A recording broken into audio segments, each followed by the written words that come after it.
business owner stuck in fear, doubt, and worry about what the marketplace will look like in the future? Then this show is for you. Strap on your seatbelt and get ready to disrupt and innovate. Here's your host, Lisa Levy.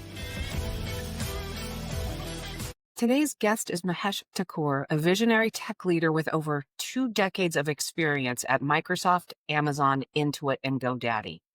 Long before AI became the buzzword it is today, Mahesh was building with AI in the early 2000s. And he now helps CEOs and executive team transform their organizations into AI-first powerhouses. With a rare blend of deep technical expertise, boardroom savvy, and executive coaching, he specializes in cutting through the hype to align strategy, culture, and execution. And he does it fast. For organizations struggling with AI adoption, Mahesh brings the clarity, confidence, and momentum needed to lead real change. Mahesh, welcome to the conversation. Lisa, it is an honor to be here with you on the show today. Thank you for having me here. It is absolutely my pleasure. We've been having conversations over the last several months, and I am so excited to have this conversation because AI is everywhere and it is a huge topic of conversation. And there's hype and there's fear and there's all sorts of things that are going into it. So start with, what is it that you're doing right now and why is it so important? Lisa, that is such a great question. I will start by saying you could be a CEO, a manager, a founder, or somebody who's just starting out in their career. But the question shows up the same. Am I moving fast enough? Do I really know what I'm doing? And what if AI replaces me, or worse, exposes me? Lisa, we live in an era that promises answers at lightning speed. AI tools today are finishing our thoughts. They clean our writing. They generate code for engineers. They produce images for web designers. They draft strategy decks for people in corp dev.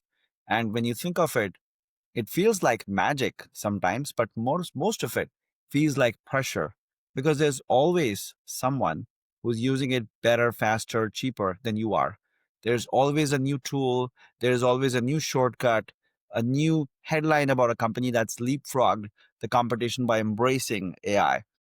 But here's the truth. What's more urgent, more vital, and more powerful than any algorithm today is that your capability. You already have the most powerful decision-making system in the world, and that is your brain, your values, and your judgment.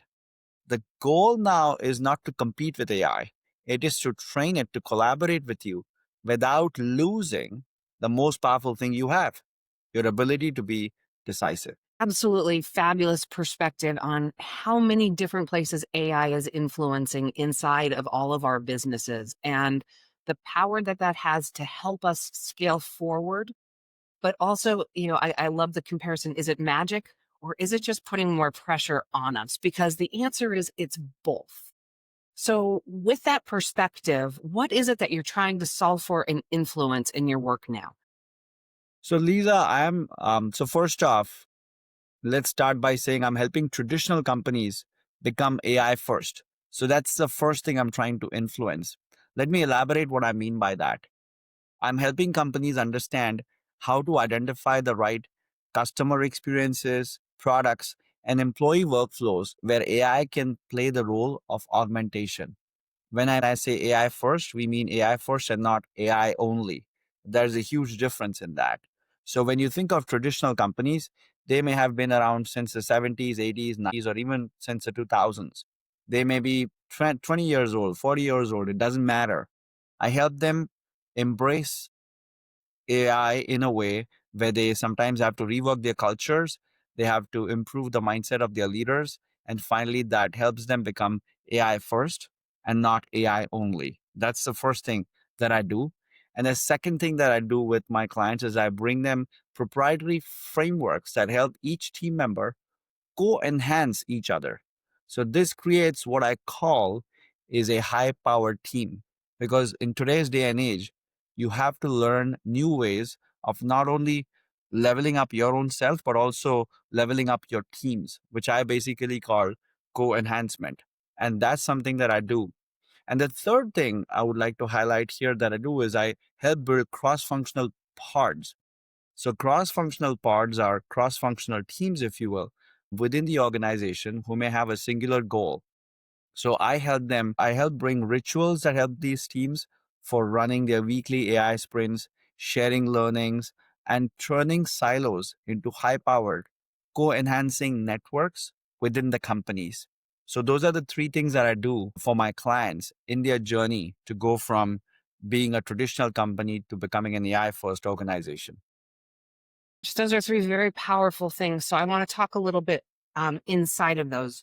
AI first, not AI only. It's a very important part of a transition because I think that in the next 5 to 10 years, right, it is AI first to design what might become AI only at some point in time, right? There are things that we will hand off to our AIs so that we as people don't have to do that work anymore.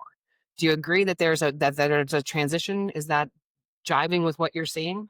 Correct, correct. There will be areas where we would be comfortable with the machines doing what they need to do, and in many cases, there will be areas which you still want humans to lead and the human judgment to play a very important role in those areas. And in that journey, to go from here to let's say 3 years out or 5 years out, the leaders have the opportunity to be mindful and be transparent about the path that they are embracing.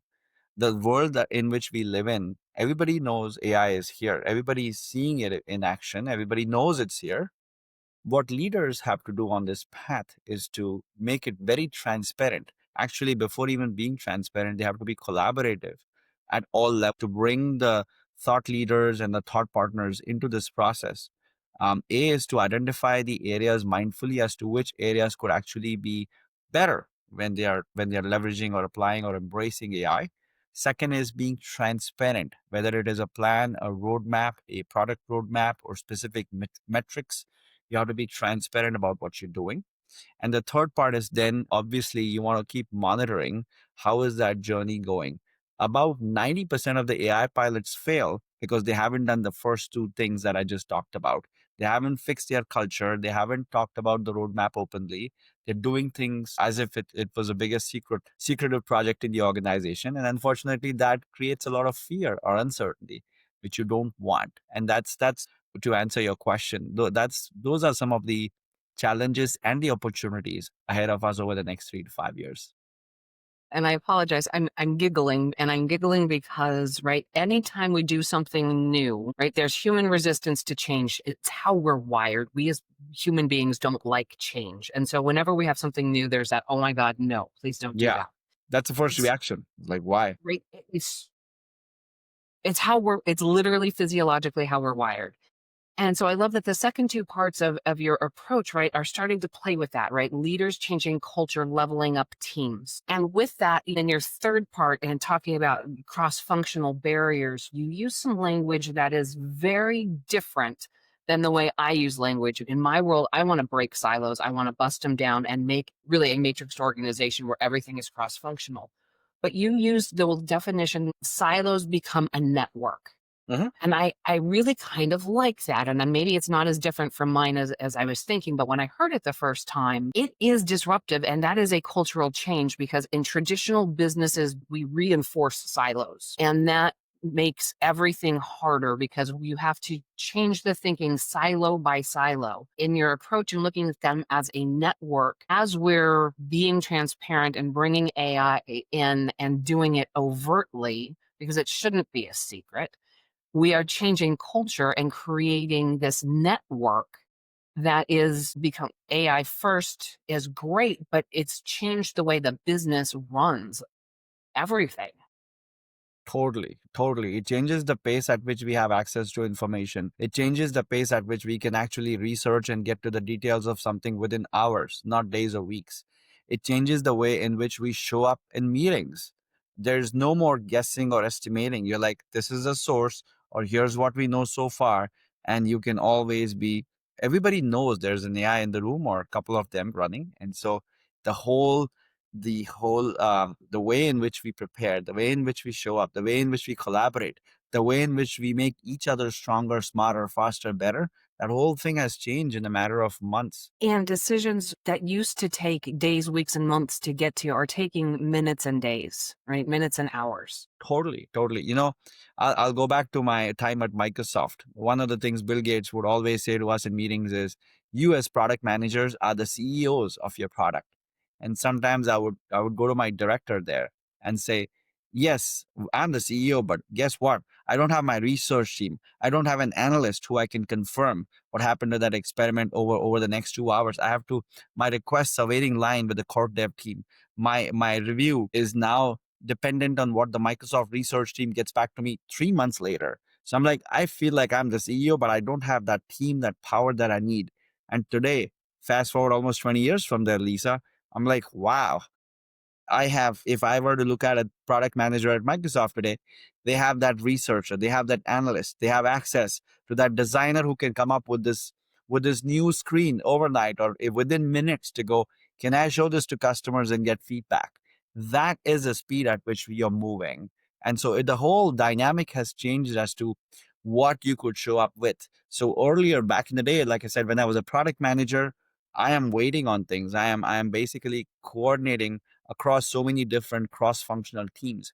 And now I can show up and help those teams saying, I found this. Can you help me articulate this, or can you help me finish my thought with this? And things can start to move further from there. So now you have a thought partner, if you will, in that entire process who could play a certain role depending on what you expect from them and what you want to get done within that much time. Absolutely fantastic. And especially, right, product owners today are very real inside of businesses, and the pressure to do more faster it's an age-old dilemma. I mean, in more than 20 years in the IT sphere, right? Do more faster is like a mantra that every leadership team has ever, shouted from the rooftop. So AI enables that. As you're looking at the work that you've done with your clients more recently, can you take us through an experience with the roadblocks and some of the setbacks and how you helped that leadership team overcome them so that they could see the AI first results that they're looking for? Sure. So one of the setbacks that I see, which is one of the most common ones, is companies thinking like, I could just, this is so first and foremost, AI, this is not a software that you go buy. AI is a partner in your workflows, in your work. So that's the biggest understanding that folks need to have. That this is not like I'll just buy some software or some SaaS, subscribe to some software as a service and be on my way. This is a whole different era that we are living in, and it absolutely requires a culture and a mindset shift. So one of the first and foremost roadblocks I see is people, the board members or the C-suite folks, they just think like buying 200 license or 2000 licenses of something is going to be game changing, and now overnight they think is going to give them the results. Well, that's not how it works. If you are a company which is mid to large organization, Lisa, you have to really spend the time to understand parts of your culture that may help you, but parts of the culture that may not serve you in this era. So you really need to, in many cases, reset that culture, that archaic culture which is not serving you. The other roadblock that I see is the one where you don't have leaders with the right mindset. Instead of really understanding and advancing the AI mission, sometimes you find leaders who are either taking the time to understand or they are not convinced that they need this. It's like they have this NIH syndrome. NIH is not invented here. This is not invented here. So why am I testing this for you? And why should I give my feedback for this? And to add to that complexity, the third thing that happens is that the C-suite thinks the leaders will take this and then advance it forward. And the leaders think, well, the C-suite has not told me how far we need to take this. So I'm going to go slow on this or ignore it because there is some other priority that I'm dealing with. So when that starts to happen, Lisa, you don't get to the outcome. So the common setback is the culture first. The next one is the mindset. And the third one is the expectation of the scope that you have from these leaders in terms of what they need to do, why they need to do. And then there's that trap that you hit, and you finally don't see things moving forward because of these reasons. And how do you break through those obstacles? How do you address them? I basically address them first and foremost, depending on, again, how open the board and the C-suite is. I would start by first spending the time to understand the culture. It is usually through an offsite, or it is usually doing an exercise with them about what I call is the AI ready mindset. So there is a very good analysis, very good survey that I've come up with. It's scientific. It gives you complete data to understand which teams are ready, which teams are not, and how can leaders in for those organizations help them advance. If you're doing a full culture reset, there is a chance you might also do a structure reset. So there is a culture reset, there's a structure reset, and then you get into specific AI strategies for those areas. So even if your biggest competitor has the most amazing headline about embracing AI, no, next day you cannot just go replicate because you're going to lose the very core of who you are. You're going to basically go back even further in terms of where you should be on your journey map. So it's very important to understand that first there is time for you to revise your reset your culture, do the right thing with the structure of the organization to be AI first, and then spend the time to identify which workflows will advance both your customer journey and the employee journey. Companies today haven't even spent the time to understand how are their customers' tastes and preferences evolving over the next 5 years. Today, now that's become possible in some of the work that I do with my clients, which allows them to not be reactive, but proactive about technology, especially about AI. It's fabulous, and I love in that you're talking both about the customer journey and the employee journey, because one of the things, and we haven't used these words in this conversation, but it is still a people first journey. Our customers are people. They want and need products and or services that we provide, and the more we understand them and we leverage and let AI help us understand them, the better we can treat those people and rate our employees, also the ones who serve our customers. If we understand that journey well, we can design what the future looks like and give them work and opportunities that they are passionate about delivering against. Totally, totally. When you look to the future, what are some of those opportunities for disruption and innovation that you want to influence? So I'll start by first anchoring us on a metric here. The metric that I usually bring to my conversations is revenue per employee. Okay. Revenue per employee is basically the revenue a company produces divided by the number of employees they have. It's something as simple as that. So when you look for the newer AI companies, Lisa, they are actually producing upwards of 4 million per employee in revenue. I guarantee they're not paying their employees that much compensation, but they're actually generating $4 million and upwards for per employee. Now, I would like to take an example of a traditional company. Let's take the case of Walmart. So in 2021, Walmart was generating 243K per employee. We all know they are not paying that much money to several of their employees at stores.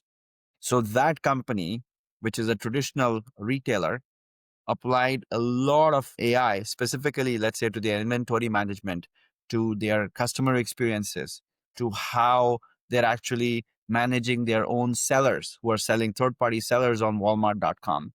So when you look at that company, which is a traditional retailer, they went from 243K to 324K approximately in 2025. It's the same digits in a different order in case it makes it easy to remember. 243 to 324 between 2021 and 2025. So what happened there was they used technology and they have also leveraged the technology to upskill or level up or co-enhance their employees. Their employees, their store managers, they all have benefited by embracing that technology. So that's an example I would give that a traditional old school retailer has now become AI first and is continuing to advance. So I'll anchor us on that revenue per employee metric. And now when I basically look at the future opportunities for disruption, you can basically look at companies where they can still leverage their own strengths before even they use AI to advance their mission. So as an example, Walmart did not have to go into some other business. They have doubled down on their strength of, they have this mantra of save money, live better. Maybe it has changed now, but at their core, they continue to do that.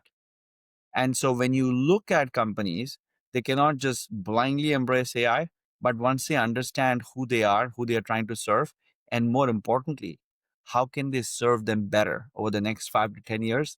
That's where the whole secret sauce lies. And that's where I see tons of opportunities for companies to disrupt. So it doesn't matter which competitor comes in and what they are trying to do. What you have to remember is who are you as a company at the core? Who's your customer? And also understanding what kind of employees are you attracting? Because if you want to get on this AI bandwagon, if you will, you cannot continue to hire the old school way. You have to understand what kind of roles will evolve as you advance your customer journey. And how do you now create this workplace that attracts and retains that top talent that can actually make AI your superpower as a company? Mahesh, thank you for that example and driving home with a retail brand that we all know. It's Walmart after all. If you've piqued the interest and curiosity for the audience, how does you? People can find me on my website. You can visit maheshmthakur.com. You can also find me on LinkedIn by searching Mahesh M. Thakur. I'll also be happy to share an AI ready quiz with you. And I would love for the audience to benefit from that quiz and see where they are in their AI journey, both as a company and as a leadership. Absolutely fabulous. Links to all of those things will be in the show notes, so it's easy for audience members to find you. And middle initials matter. I stand beside that myself. Thank you for the conversation today, Mahesh. I mean, we have talked through the power of AI and what it means in terms of up leveling businesses. And it is not a replace, it's AI first, not AI only, so that we are still leveraging our people with our brains, our values, our judgments, our skills, our experiences to inform and make decisions. Because while AI is a mix of magic and pressure, it is very much a part of our business world and it will stay with us. And as we talked through some things, the importance of shifting and understanding that culture inside of businesses will change as we bring AI in and as it adds value to the organization. We're not buying licenses. We are adding an enablement tool that is our partner. And as we learn how to leverage that to our fullest capabilities, we will have the ability to change our business outcomes in the future. We will be able to influence the outcomes for our customers and our employees in a more favorable way. But it does require the shift in mindset and the shift in culture. And that is the secret sauce. That is the stuff that is actually not easy to do. And that's why we have people like Mahesh who will help us navigate that. Audience members, you know my rules. Don't get left behind. Join me next time. That's it for today's episode of Disrupt and Innovate. Head over to iTunes and subscribe to the show.